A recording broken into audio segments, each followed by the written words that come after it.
അല്ല നായരെ, ഈ കേൾക്കുന്നൊക്കെ ശരി തന്നെയാണോ? നമ്മളെ പിള്ളേർ തന്നെയാണോ? പിന്നല്ലാതെ ഇന്നലെ ഉത്സവപ്പറമ്പിൽ പൊരിഞ്ഞടിയായിരുന്നില്ലേ? ആഹാ, നായരട്ടാ 2 ചായ. നീയൊക്കെ ഇന്നലെ ഉത്സവം കലക്കിന്ന് പത്രത്തിലുണ്ടടാ. ഓ, അപ്പത്തേനും പത്രത്തിൽ വന്ന നിന്റെയൊക്കെ വിളച്ചിരിത്തിരി കൂടുന്നുണ്ട് കേട്ടാ.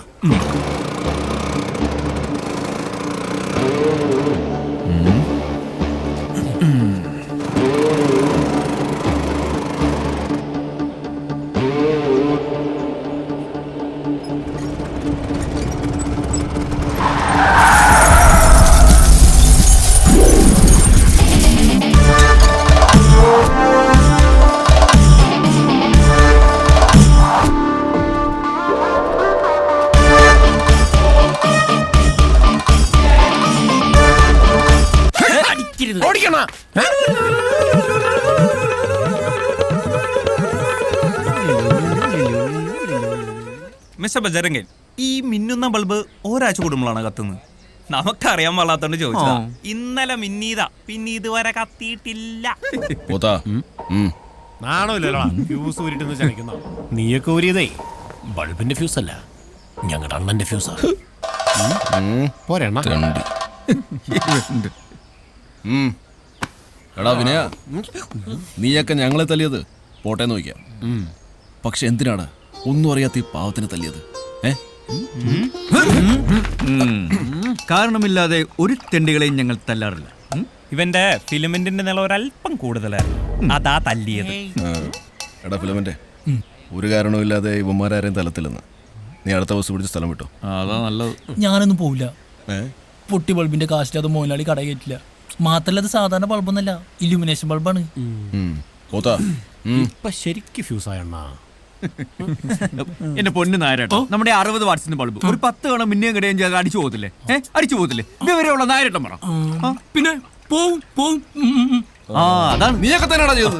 അതിനുള്ള തെളിവുകൾ കടയിലുണ്ട്. ഓ, എങ്കിൽ ആ തെളിവൊന്നെടുത്തേ ഞാനൊന്ന് കാണട്ടെ. ഞങ്ങളൊക്കെ വെറും മറ്റേ ഉണ്ണക്കന്മാർ ഉണ്ണാക്കന്മാരെന്ന് വിചാരിക്കില്ല കേട്ടോ. ഇവിടെ അരേതു ചക്രം നീ കേരളത്തിൽ പിന്നെ ആരാണ് പറയുന്നത്? ചക്കറോ? കണ്ട കേട്ടാ, നായരേട്ടൻ ഒരു അരയത്തു ചക്രം എന്ന് പറഞ്ഞു. എന്ന് വെച്ച് നായരേട്ടനാണോ അതൊക്കെ ചെയ്തത്? ഏയ്, ഞാനൊന്നുമല്ല. വിനയ, ഇനി ഇവനോ? ഒന്നിങ്ങി വന്നേ. എന്താ പ്രശ്നമില്ലുണ്ടോ? ഒറ്റയ്ക്ക് നടികളുണ്ടോ? എന്നിട്ട് കാണാട്ടാ. കണ്ട എന്തോ ഗൂഢാലോചനയാ. ഒരു പുറകിലിങ്ങോട്ടാ പോണത്. എന്താ കാര്യം? നിന്റെ കാര്യം പോക്കാ വിനയ. അതിന് ഞാൻ ഒറ്റയ്ക്കല്ലല്ലോ, ദൈവന്മാരെല്ലാം ഉണ്ടായിരുന്നു എന്റെ കൂടെ ഫ്യൂസ് ഊരാൻ. മിക്കവാറും നിന്റെ ഫീസ് ഭഗവാനൂർ. നീയും ശ്രീദേവിയായിട്ടില്ല അതിന്റെ കാര്യേ ഭഗവാൻ അറിഞ്ഞു. നീ ഇതിപ്പോ എവിടെന്നാ? ഞാൻ ഭഗവാന്റെ വീടിന്റെ അടുത്ത് കൂടി വന്നപ്പോ കേട്ടതാ. ഇവനെ കൊല്ലൂന്ന് പറഞ്ഞ് കലിതുള്ളി നിൽക്കുന്നുണ്ടായിരുന്നു. ഇവന് മാത്രം കൊല്ലുള്ളൂ അതോ കൂടുതലുള്ളവരും കൊല്ലൂ? മിക്കവാറും നമ്മളെല്ലാരും കൊല്ലും. തീരുമാനായി. വിനയ, 8:30 ജനതയ്ക്ക് ഞാൻ അങ്ങ് പോവുക. കത്തെഴുതാം, മറുപടി നീ അയക്കണം. പേടിക്കണ്ട. കൊല്ലും ഞാൻ ആ പട്ടിയെ. കൊല്ലണം? അയ്യോ അളിയാ, ഞാനൊന്ന് പറഞ്ഞു. താനൊരു കോപ്പം പറയണ്ട. താൻ ഒറ്റ കാരണം അതൊക്കെ സംഭവിച്ചത്. ഇവിടെ ഇപ്പൊ എന്താ പ്രശ്നം? വെറുതെ നാട്ടുകാരെ കേൾപ്പിക്കാനായിട്ട് മിണ്ടിപ്പോരുത്. ഒരുത്തി പോയത് മതിയായില്ല നിനക്ക്. ഇത് കണ്ട വാക്മാൻ, ഇവളും ആ ടാക്കീസിലെ ഓപ്പറേറ്റർ പയ്യനുമായിട്ട് എന്നെ കൊണ്ടൊന്നും പറയിപ്പിക്കരുത്. മൂത്തവള് വേലിയാടിയാ പോയതെങ്കിലേ ഇവള് മതിലിയാടാ നിൽക്കുക. എന്റെ തേവരെ, നേരാണോടി? ഒരു കാര്യം ഞാൻ പറഞ്ഞേക്കാം, ഉത്സവം കഴിയുന്നവരെ പുറത്തെങ്ങാനും ഇറങ്ങിയാൽ കേറി പൊക്കോളാത്തേക്ക്. നടക്ക്. എന്ത് ചെയ്തിട്ടും കാര്യമില്ല, ഞാൻ വിനേട്ടനോട് പോകും. ഇനി എന്താ വേണ്ടെന്ന് എനിക്കറിയാം. അയ്യോ അളിയാ, അതെ, ഉത്സവം ഒന്ന് കഴിഞ്ഞോട്ടെ. ഇപ്പൊ എടുത്ത് ചാടിയ പഴയതുപോലെ നാറും. ഒരു വീട്ടിലെങ്ങനെ കയറാന്ന് കാണിച്ചു തരാം. Plan number 1. കള്ളപ്പെരിച്ചാഴി, നിന്നെ തലവെട്ടിച്ച മതിലേക്ക് നയിക്കോ. പ്ലാൻ പൊളിഞ്ഞെന്ന് വെട്ടി കൊള്ളാനൊക്കെ നമുക്ക് രക്ഷപ്പെടാം. ഇത് എന്റെ ബാക്ക്മാൻ അല്ലത്, തെണ്ടി.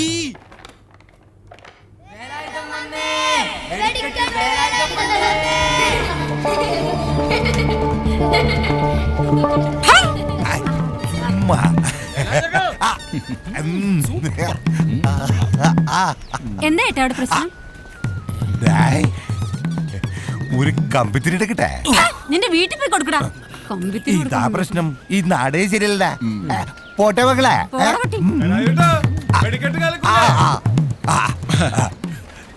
ബിജു കിട്ടൂടാ. വെടിക്കട്ജി ബിജു അല്ല, ബജ്രംഗൻ. കിട്ടുവോ? അതായത് വെടിക്കട്ജി നമ്മളാരും ഇതുവരെയായിട്ട് ചോദിച്ചിട്ടില്ല. ഇവിടെ വീട് വലിക്കുന്ന ആരുടാ ഒരു തീപ്പെട്ടി. ഓ തീപ്പെട്ടി കൊടു. തീപ്പെട്ടി ഇല്ലാതാണോ വെടിവെക്കാൻ ഇറങ്ങിയിരിക്കുന്നത്? വെടി എപ്പോ വെക്കുന്ന എവിടെ വെക്കുന്നതൊക്കെ വേലാതെ നോക്കിക്കോളാം. ഏതടാ ഈ കരുതാ മോനൻ? ഒന്നും വിചാരിക്കരുത്, ചിറ്റയുടെ മോനാ. ചിറ്റയുടെ മോൻ.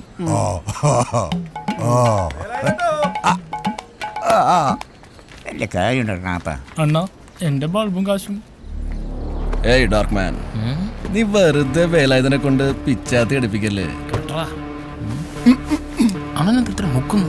ഇതാ ഞാൻ പറഞ്ഞ ആൾക്കാർ ഒന്ന് വരട്ടിയേ കട്ടിയിലായിക്കോട്ടെ. എവിടെ കണ്ടു നോക്കുന്നുണ്ട്. അങ്ങോട്ട് നോക്കിയേ. ഈ പച്ചക്കാരനാരാ? ഇന്നലെ രാത്രി ഞാൻ കണ്ടോന്ന് പറഞ്ഞില്ലേ, അയാളാ. ആണോ? എന്തുട്ടാ ഡ്രസ് ചെയ്ത് ക്യാമറയാ? ഹേയ് കോണക. എങ്കി ആ കോണക എടുത്തൊന്ന് ആരെയൊന്ന് മറച്ചേ, അണ്ണൻ കാണട്ടെ. അയ്യോ അല്ലണ്ണ, അണ്ണന്റെ ആഗമന ഉദ്ദേശം ഞങ്ങൾ പെരുവത്ത് കടകുകാര് കോണ കൊടുക്കുന്ന കാണാനാ. ഇടക്കന്നാലേ വടക്കുന്നാനം മണ്ണിപ്പിച്ച് ചോദിച്ചാലേ ഈ വേലായുധൻ എങ്ങനെയാ വെടിക്കിട്ട് വേലായൻ എന്ന കഥയെ പറയും. നിന്റെ മോറ് കാണാൻ നല്ല ചന്തേട്ടാ, പക്ഷെ മ്യൂസിക് അത്ര മൂപ്പ് പോരാ. ഇനി നീ വടക്കും ഭാഗത്തെ പെണ്ണിന്റെ പുറകെ നടന്നെന്നറിഞ്ഞ ദേവരുടെ വെടിക്കെട്ടിന്റെ ഒരു സാമ്പിളായിട്ട് വരും. അണ്ണൻ ചെല്ല്, നമുക്ക് പിന്നെ പടപ്പിക്കാം. ചെല്ലാൻ പിന്നെ പടപ്പിക്കാം. പിന്നെ പറയിപ്പിക്കാന്ന്.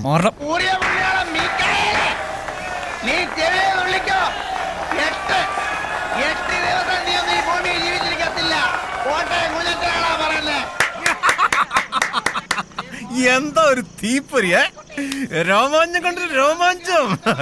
ജയം കഴിഞ്ഞ നമ്മുടെ ആളാ മാധവ. പണ്ടത്തെ പോലല്ല സിനിമ. സിനിമയ്ക്ക് വന്ന മാറ്റങ്ങളെ നിന്ന് കത്തണ കണ്ടോ. തീപ്പൊരിയും രോമാഞ്ചൊക്കെ ശരിയാ. എടാ, 8ാമത്തെ ഉത്സവത്തിന്റെ അന്ന് ഭഗവാന്റെ കാശ് രൊക്കം കൊടുത്തില്ലെങ്കിൽ നമ്മളായിരിക്കും നിന്ന് ആര് കത്തും? ഒന്ന് പോടാപ്പാ. നമ്മുടെ ഈ ടാക്കീസ് വിട്ട് ആരും മാറാൻ പോകുന്നില്ല. ഇനി അങ്ങനെ സംഭവിക്കണമെങ്കിലേ ഈ നീറങ്ങ് പോയി മാനം കറക്കണം. ഒന്നും ഉണ്ടായിരടാ. ആരടാ ചതിച്ചാശാനെ, ചതിച്ചു. ആരാന്ന്? ആരടാ? ജോഷിയാണടാ? വേലായുധൻ വേലായുധൻ വേലായുധൻ സംവിധായകനാ? പിന്നെ വെടിക്കെട്ട് വേലായുധൻ. ഇവനെ തല്ലാൻ വേണ്ടി ഇറക്കിയതാ. ഉത്സവ പറമ്പ് വെച്ച് ഇപ്പൊ ചെറുതായിട്ടൊന്ന് കൊടുത്തിട്ട് വരിക. ഞാൻ അപ്പോഴേ നിന്നോടൊക്കെ പറഞ്ഞതാ. അയ്യോ, അപ്പൊ നിനക്കൊക്കെ പഴവും മാങ്ങ ഒരുമിച്ച് പറിക്കണം. പഴം വാങ്ങിയ അത് എന്നെ കൊണ്ടൊന്നും പറയിക്കരുത്. ഉത്സവം അലങ്കോലമാക്കി ഇപ്പൊ നാട്ടുകാരോരോന്ന് പറഞ്ഞ് ഉണ്ടാക്കുന്നുണ്ട്. നിൽക്കുന്ന കണ്ടില്ലേ? ആഹാ, എന്റെ ആശാനെ, ഈ നാട്ടുകാരുടെ മുന്നിൽ നാണം കെടുത്ത പിന്നെ കൈയും കെട്ടി നോക്കിക്കണോ? എടാ, നീ അവനെ കൂട്ടുപിടിക്കണ്ട. നാട്ടുകാർ നിന്നെ നാണം കെടുത്താൽ നീ നോക്കിയാൽ മതി. എടാ, നീ ഈ ഉത്സവത്തിന് ആ പെണ്ണിന്റെ പുറകെ നടന്ന് കുഴപ്പമെല്ലാം ഉണ്ടാക്കിയോണ്ടല്ലേ അവന്മാരിപ്പോ ഈ വെടിക്കെട്ടിനെയും വേലായുധനെയൊക്കെ ഇറക്കുന്നത്. അറിഞ്ഞു അല്ലേ? ഞാൻ അപ്പോഴേ പറഞ്ഞില്ലേ ഫ്ലാഷ് ആവും. വെടിക്കെട്ടല്ല, ഏത് വള്ളിക്കെട്ട് വന്നാലും നിന്നു പെടയ്ക്കും. വേറെ കാര്യം. നീ ആദ്യമേ അവളുടെ കാര്യം അറിഞ്ഞിട്ട് വേടാ.